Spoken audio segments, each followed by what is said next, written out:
All right, I'm Brad Skaar here with RPF.com, and I'm here with Ben Burtt. He was the lead sound designer for Star Wars and other movies like Wall-E. Now, Ben, how did you get started in sound design? I was a student at USC School of Cinema, and I wanted, like most students, I wanted to be a director, write my own films, be a superhero in my own films, whatever. But I found when I was in that department, I got very interested in sound effects. I'd always loved sound effects in movies. No other students really were interested in sound, so I got a reputation at school of being the one guy that was nuts about sound. And so when George Lucas was looking for someone to work on the first Star Wars movie, he called up USC and said, "Do you have a student who is sound oriented who we could hire?" And I was, recommended for that job, and that's how the door opened at Lucasfilm for me. Wow, that's really awesome. Have you been inspired by anyone in your past that kind of got you into the field? There were definitely films when I was growing up that I loved the sound effects in. The original King Kong, 1933. There was a man named Murray Spivak who created the sounds for that. It was kind of the first movie that ever did creatures and fantasy sounds, and I admired that kind of work. I loved the Warner Brothers cartoons. Treg Brown, who was the sound editor and sound creator, did so much wonderful work. Star Wars in many ways is just a big, cartoon with exaggerated sounds and using real-world sounds like thunderclaps and airplanes spinning down out of control they use it for comic effect in the cartoons. But I kind of adopted that style. I admired his work a great deal.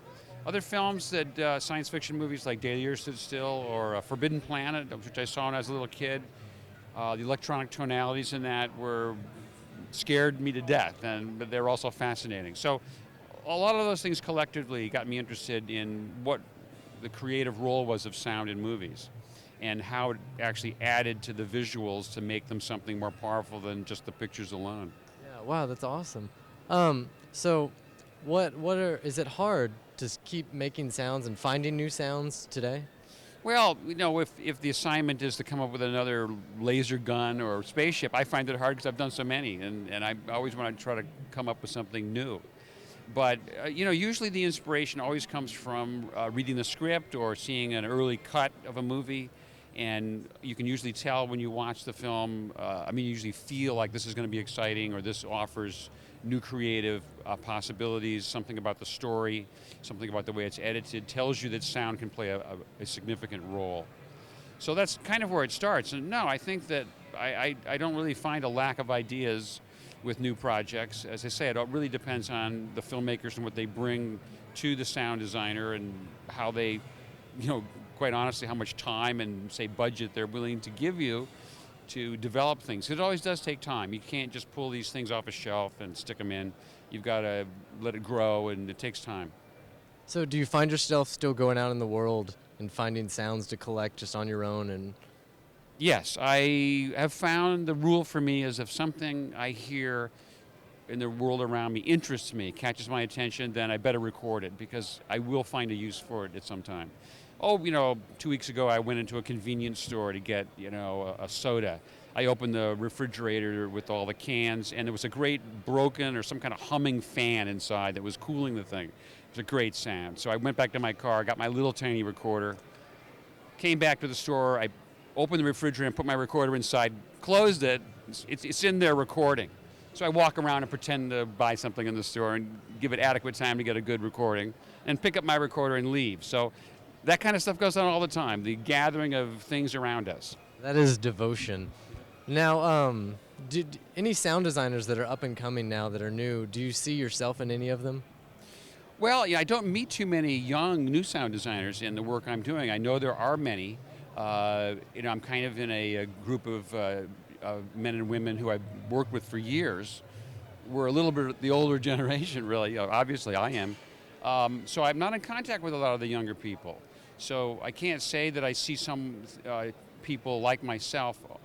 Occasionally, I know we send people out at Skywalker Sound. Lots of times, new people come in. They're the people we send out to gather sounds because we kind of test them out in a certain way that can they come up with something interesting.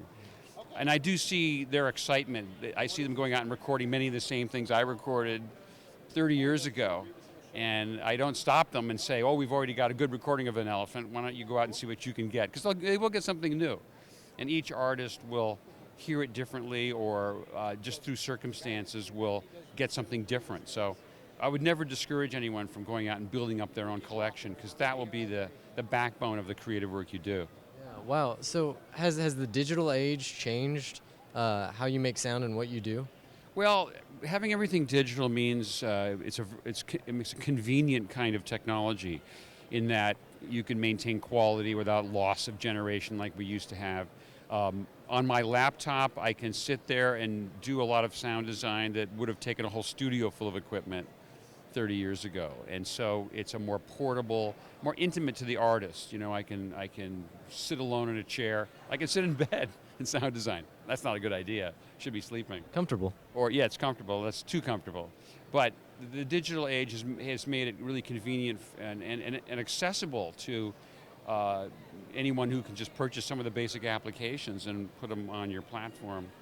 The negative side of the digital age has been that because things can be done so quickly and it's so flexible, that there's a tendency for people not to, they tend to postpone their creative conclusions too long. They procrastinate.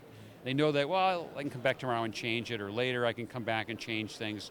And often that results in the fact that they're not thinking sharply about what they really want. You know, having limitations is good. Limitations in time, limitations in your technical capabilities, because it forces you to focus on what's most important in sound design, which is selecting the right sound for the right moment, and having that sound in your collection, or you're able to conjure it up somehow. And so I caution young people in the business about not having a sharp creative focus. And limitations are good. Don't feel bad if you have limited time and you can only operate on intuition, because often the best work is done that way. That's awesome. You've said before that sound is subjective, and that different sounds sound different to people and they react to things differently. With that in mind, have you ever made a sound for a movie that the director just didn't like and made you change, that you wish had stayed the same? That certainly happens. Most projects will have an incident like that, or maybe more than one, where I'll work very hard at something and think it's the greatest sound I've ever made, and they'll listen to it and say, no, I don't want that. Do something else. And that always hurts. And but it happens to me. And the reality is this: you're in a subjective medium. In other words, like you just said, what I hear, and what emotions or images I associate with a certain sound might be very different than the director or producer, someone who's your boss. And you got to expect it, no matter who you are in this business, that there's going to be cases like that, which are baffling and frustrating, that you make a sound and nobody thinks it's right. The person in charge doesn't. It does happen, and it's frustrating. So I can't really give you a quick example of one, because I kind of bury them. But I remember on Alien, when I worked on Alien many, many years ago, I was struggling to make a sound of this alien transmission that was coming from the crashed spaceship, that was on this planet. I can't remember the name of the ship, but alien beacon noise, and I tried it, and I couldn't come up with something that pleased Ridley Scott, and I failed. I didn't get the sound ever. But I saved those sounds, and I used it in the Raiders of the Lost Ark for the ghost coming out of the Ark, and I got an Academy Award. So see, I think that played out well for you. It worked out okay, but it doesn't mean, people just have different sensitivities, and that goes on with as you contribute sound to any artist, any other filmmaker or director, you have to expect that kind of track record. What's in what movie was your favorite sound that you ever created for something that you just kind of hold today as like, man, I love that sound? Well, I have to say the lightsaber, or as we called laser sword in the original Star Wars movie, A New Hope. It was one of the first sounds I created for the movie. I had an immediate inspiration for it after seeing the Ralph McQuarrie artwork, which depicted these, glowing sword blades. And when I had the fun of putting those sounds in for the very first time, it was in the sword fight between Vader and Ben Kenobi, and we were just doing I was putting sound to one of the first cuts of the movie to look at it. So it was the first time anybody would hear the fight with any sound in it, and I carefully edited in these laser sword sounds. And it was just so exciting while I was doing it. I could tell this is really working. It's elevating it to something that it wasn't, prior to this. They weren't just sticks being whacked together any longer. They seemed to be a magical, dangerous weapon. And that gave me great satisfaction. And it kind of boils down to the fun, excitement you do have in this business, which is when you bring something to life for the first time. Especially in science fiction, where you're dealing with objects and places and things which don't exist. So you have a chance to give it a life that it didn't have, and have your interpretation of it. And that's probably where the satisfaction lies, along with all the other stresses that go with the job. So what was the sound that made the lightsaber?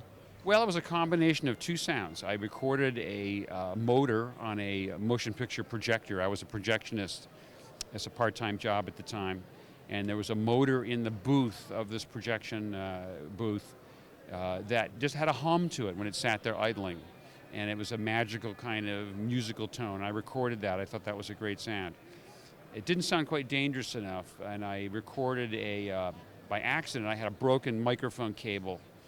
And my microphone was sitting next to a television set in my apartment, and the TV was on, and the picture tube put a buzz, it transmitted a induced buzz into the recording, so it had this sound you'd normally throw away. But I said, that sounds dangerous, and that's a great element, so I took that buzz and mixed it with the projector hum, and that became the lightsaber. Well, that's awesome. We had a great time interviewing Ben Burtt. Make sure to check out our other videos and go to the rpf.com.